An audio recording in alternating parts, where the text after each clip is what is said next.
One of the biggest things about the book of Revelation and the mark of the beast and the Antichrist that we are overlooking, that we need to take another look at, and that is the image of the beast. We bring it up from time to time. The image of the beast plays quite a role in the persecutions and death of the saints and the end times tyrannical power over the world.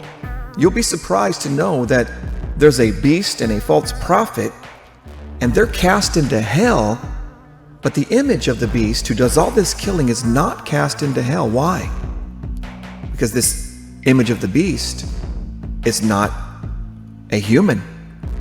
It's some kind of clone, fabrication, DNA hybrid, maybe even a mixture of technology and spiritual possession from higher dimensions. But it's not cast into hell like the beast and the false prophet are grabbed when Christ comes down on a white horse. They're cast into the lake of fire.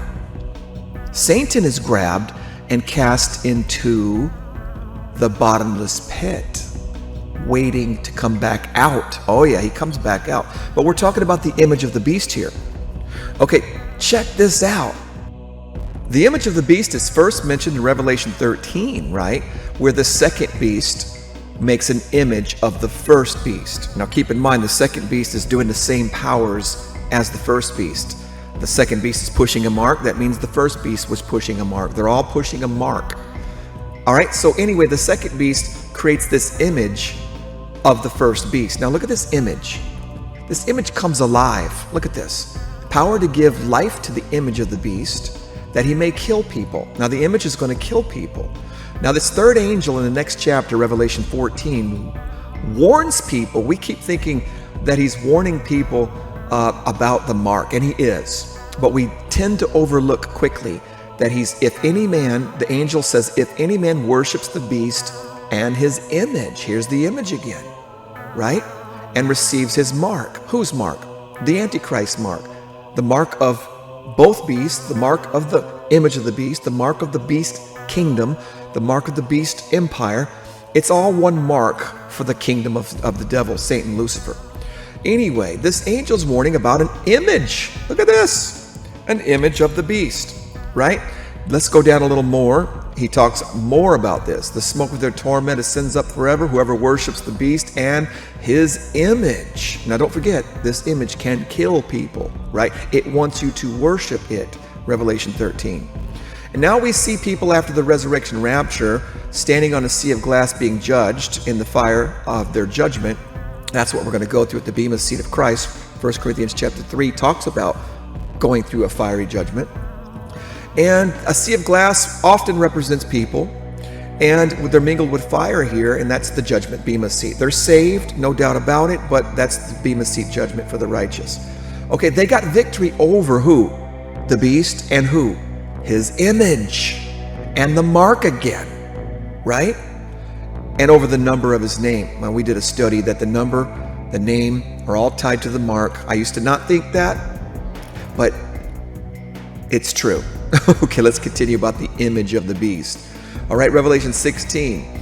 This angels now are pouring out the wrath of God. Remember, we're not going to be here for the wrath. We're going to be here through troubles, tribulation, but we're not going to be here through wrath. Now, the first angel went out and poured out his vial of wrath upon the earth. That's what this is, chapter 16. And a sore fell upon them who had the mark, and on upon them who worshipped the image. The image, right?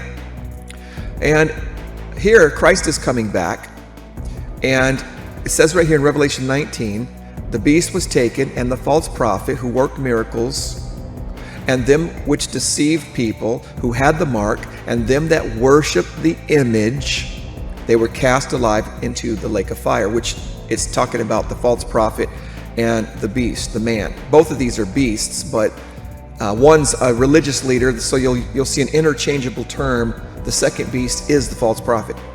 Okay, the second beast in Revelation 13 that rises up simultaneously, who makes this image, he's the false prophet. So these two beasts are cast in the lake of fire, who worshiped the image, right? Okay, so Revelation 20, again, Look at this. I saw thrones and them that sat upon them, and judgment was given to them, the souls of those that were beheaded, for they kept the word of God, and they did not worship the beast, neither his image, neither received the mark in their foreheads or in their hands. The image is everywhere. The image is rising up with these two beasts. The image is integrated and coexisting, a counterpart of the first and second beast, the beast and false prophet. The image is always right there in the middle. Even in Revelation 13, when we learn about the two beasts rising up, one out of the earth, one out of the sea, the first thing they do is make an image and push a mark, right? We have to have victory over what? Look, his image and the mark. We've got to get victory over the image of the beast, and we have to get victory over the mark of the beast. This image of the beast is very interesting. We got to understand the technological virtual realities, the cloning, the hybrid technologies, and the fact that Jesus said it's going to be like the days of Noah. Man, they mess with so much DNA, and they created their own images. They're talking about an IA, artificial intelligence god at Google. This is getting wild and real. Okay, never in history has there been a time where all these things have come together in synchronicity with Israel becoming a nation. Whether you love Israel, hate Israel, just love the name, hate the leadership. That's all I tell you about Israel. Love the name.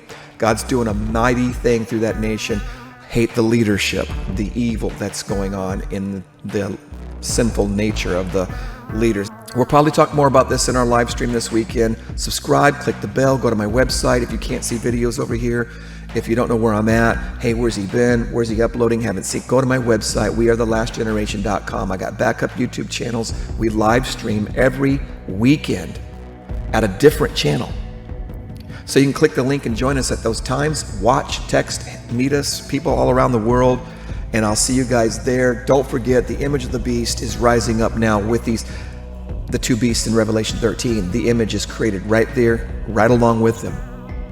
The image of the beast is going to be a force to be reckoned with. In fact, in Revelation, 13, the Antichrist has power to overcome the saints of God, and he makes war with them, and he kills them.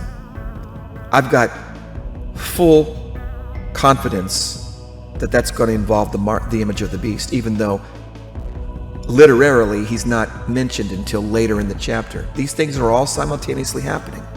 Okay?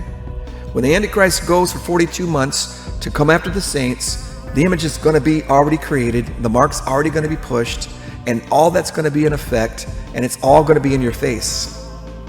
The image of the beast is probably going to be used to come after, find, locate. I mean, partially it could be drones that are flying around. I don't think it's going to be one image that's set up in the temple, but I also think the image is going to have replicated itself. And you might see this image in every town hall, in every city council, in every country who's pledged allegiance to the beast. You might see something like an image copy, right, of that same image that's standing in the temple of God. And by the way, the temple means both your body and a building. So don't get confused. We need expanded understanding right now. We can't get too focused on something and not be open to learning more. So the temple is your body, but the temple is going to be a building also in Jerusalem. I love you guys. I'll talk to you later. God bless you. I'll see you in the next video. Don't forget to come to our live streams and hang out with us on the weekend. I love you. Peace.